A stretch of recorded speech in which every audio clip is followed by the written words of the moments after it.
Hi guys, thank you for joining me. Today is Saturday, July 10th, 2021. We have a current view of Old Faithful. For some reason, everyone's gathered around this one corner of the boardwalk to wait for Old Faithful to erupt. There's a no ban, burn ban thing going on there because it's dry conditions evidently. You can see here we have a line of dead trees and throughout this area, and it's a little hazy. It's the weekend, so USGS, the University of Utah, is not reporting any earthquakes unless they're automatically generated by the computer, being a magnitude 2.5 or greater. And of course, there's all kinds of earthquakes. Heaven help us if Yellowstone decides to erupt on a weekend, because no one is home. They're closed up for the entire 2 days weekends and don't probably show up there until 9 o'clock Monday morning. But in fact, there's been a lot of earthquakes. On the left here, we have the borehole for Norris Geyser Basin, Borehole 950. Now, a borehole is a very deep well dug into the ground, probably about 500 to 600 feet under the ground, with a cement capped at the top so it doesn't pick up any outside noise.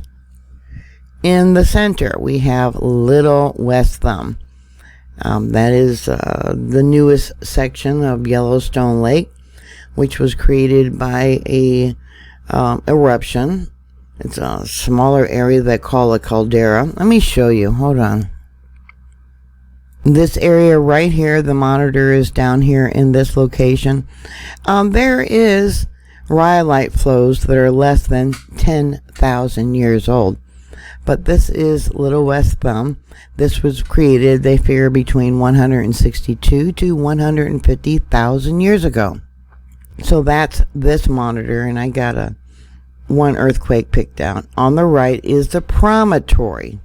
Doesn't have much of a P wave on it there, does it? Now, the Promontory is this section of Yellowstone Lake right there. It goes right through there, and that's where this other monitor is at. Let me bring it out so you can see it.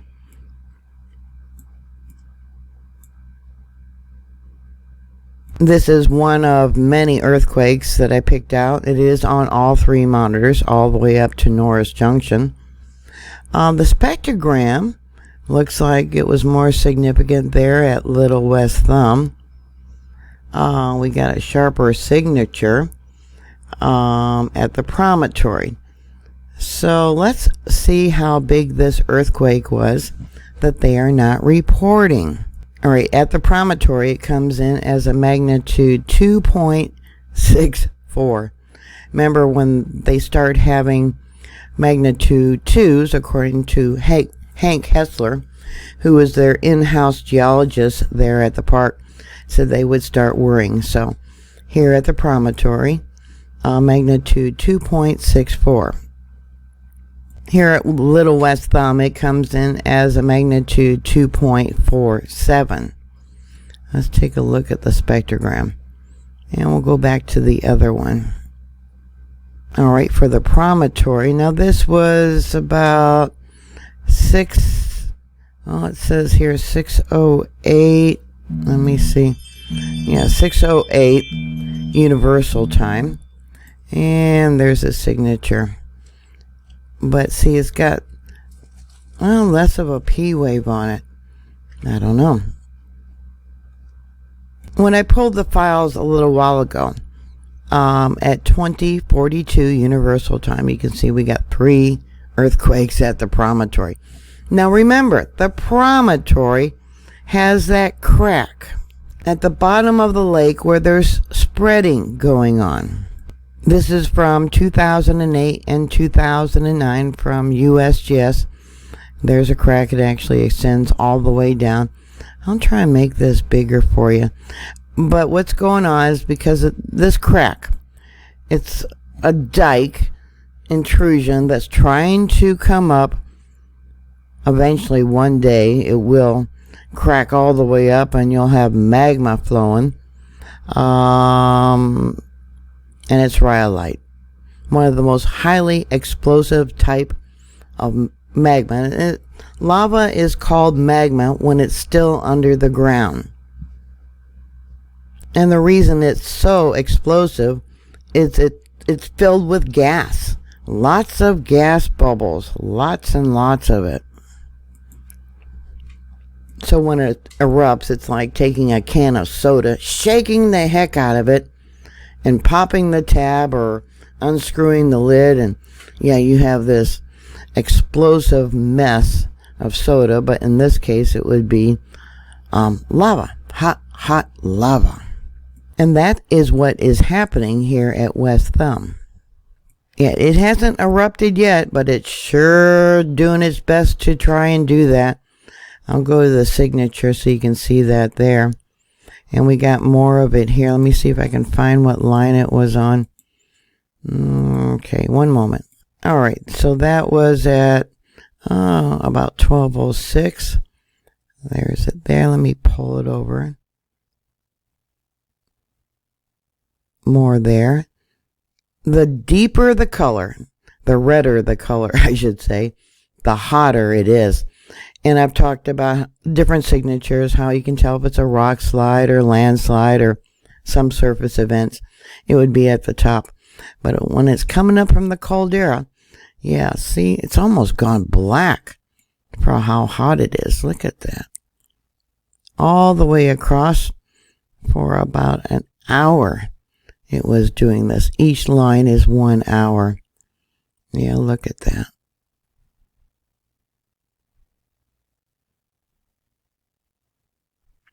And down at the bottom, yeah, you can see not just when the earthquake occurred, and then, yeah, the pockets of heat.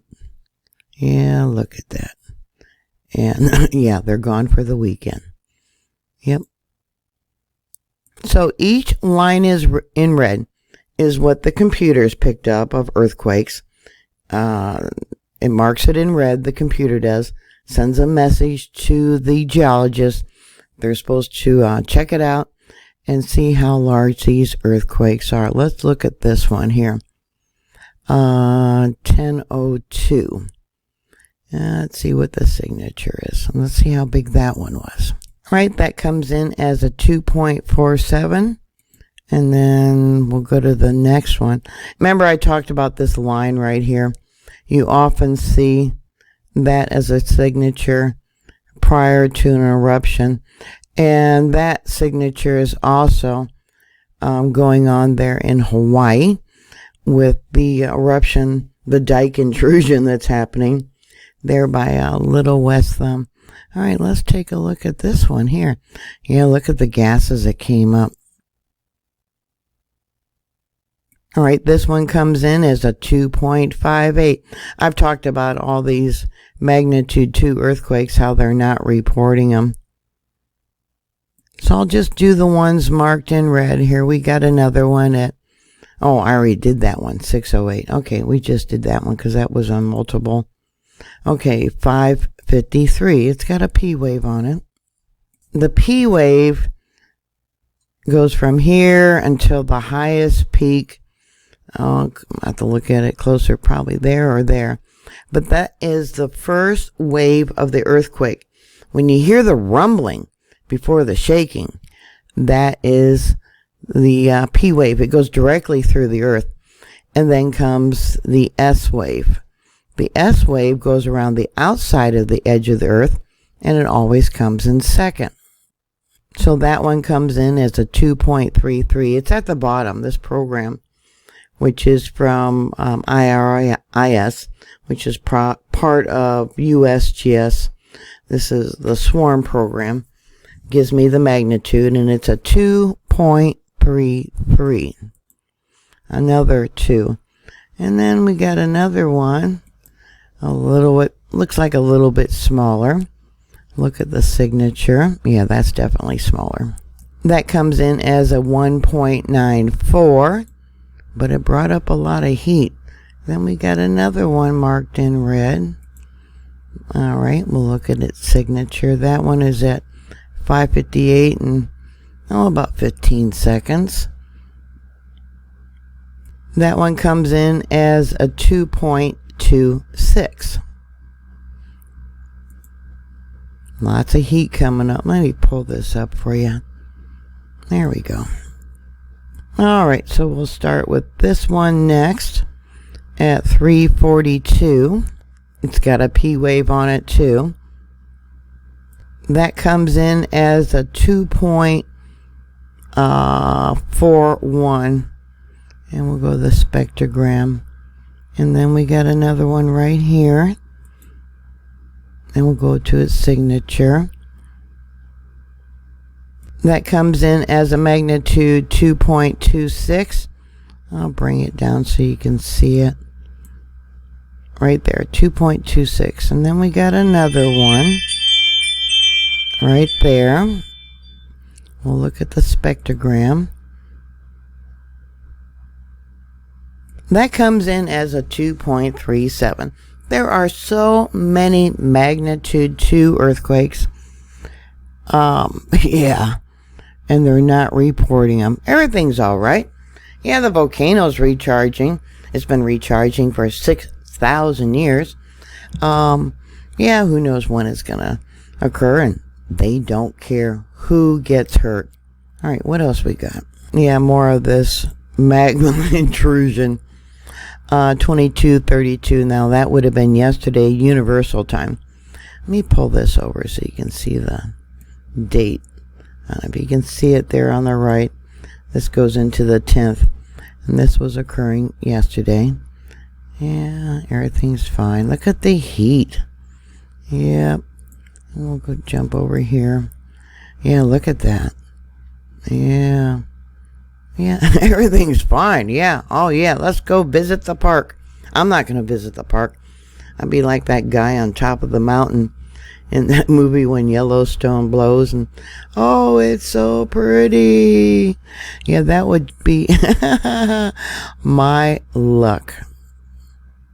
All right, here's another one that's on multiple sites at 5:53 and 30 seconds universal time. Yeah, you can look across this one too. 608. 608. Yeah, 608. Let me close this out.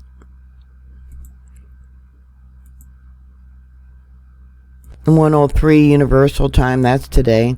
Let's go to the signature. It's at Little West Thumb and the Promontory. Two different ones there. And let's see if hardly anything shows up here at Norris Geyser Basin.